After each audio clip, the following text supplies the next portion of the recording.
नमस्कार मंडळी, तर आज आहे दिवस 7वा आणि आज मी केलेले आहेत हे गव्हाच्या पिठाचे मोदक। बनवायला अतिशय सोपे आहेत। चला तर मग वेळ न घालवता पटकन या व्हिडिओला सुरुवात करूया। तर सुरुवातीला मी एका या पॅनमध्ये 1 कप एवढा गव्हाचं पीठ घेतलेला आहे।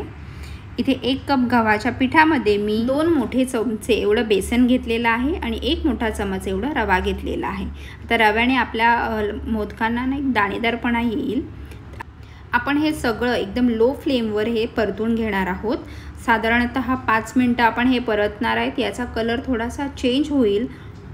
यानंतर यामध्ये 1 चमच मी तूप घालणार आहे। त्यानंतर हे सुद्धा आपण मिक्स करून घेऊया। आपल्याला इथे 2 चमच एवढं तूप लागणार आहे। सुरुवातीला मी 1 चमच घेतलेला आहे। हे मिक्स करून झाल्यानंतर मी दुसरा चमच घेणार आहे। आता हा इथे मी दुसरा चमच घेते। आता बघू शकता इथे आपल्या पिठाचा कलर पूर्ण चेंज झालेला आहे, थोडा डार्क झालेला आहे थोडा। ही सगळी प्रोसेस आपल्याला एकदम लो फ्लेमवर करायची, अजिबात आपला गॅसचा फ्लेम हाय करायचा नाही आहे। आता इथे आपलं टेक्स्चर बघू शकता, असं कडक झालेलं आहे, म्हणजे आपलं तूप जे आहे याची क्वांटिटी परफेक्ट घेतली असं समजायचं आपण।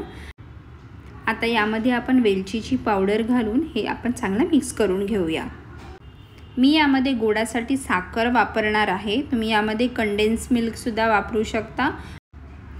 इथे हे सगळे पीठ आहे त्यामुळे मी इथे पिठी साखरच वापरली आहे, म्हणजे मेल्ट व्हायला सोपं पडेल यासाठी। आता ही आपण चांगले मिक्स करून घेऊया आणि यामध्ये मी दूध वापरणार आहे बॉन्डिंगसाठी। तर जर कंडेन्स मिल्क वापरलं तर साखर आणि दूध घालायची गरज नाही आहे। इथे आपले सगळे साहित्य एकत्र झालेले आहेत। आता बघू शकता दूध जसं गरज असेल, जर दूध वापरत असाल तर दूध, जसं गरज वाटत असेल, जर आपलं मिश्रण सुकं वाटत असेल तर थोडंसं दूध घालून ते एकत्र करून घ्यायचं। आता बघू शकता इथे कशा प्रकारे आपलं मिश्रण झालेलं आहे, म्हणजे जर त्याला दाबलं तर ते एकत्र होतोय। याचाच अर्थ आपण जेव्हा आपलं हे मिश्रण मोल्डमध्ये टाकू आपल्या मोदकाच्या, तेव्हा ते एकत्र होईल। हे अशा प्रकारे आपलं परफेक्ट मिश्रण इथे रेडी झालेलं आहे। तर आता चला आपण हे थोडंसं गॅस बंद करते आणि थंड होऊ द्या थोडं। त्यानंतर आपण मोदक बनवायला घेऊया। एका वेगळ्या प्लेटमध्ये मी हे मिश्रण सगळं काढून घेते। थोडंसं थंड होऊ द्या, जास्त सुद्धा थंड नाही करायचं आहे, एकदम थोडंसं, म्हणजे आपल्या हाताला जमेल मोदक बनवायला इतकं थंड आपण ते करून घेणार आहोत। त्यानंतर आपण नेहमीप्रमाणे हे मोदक बनवून घेऊया। आता तुम्ही जर माझी सिरीज बघत असाल तर आज 7वा दिवस आहे, नसेल बघितली तर या पुढच्या सगळे मोदक नक्की बघा। तर हे अशा प्रकारे आपल्या मोल्डमध्ये हे मिश्रण घालून घ्यायचे।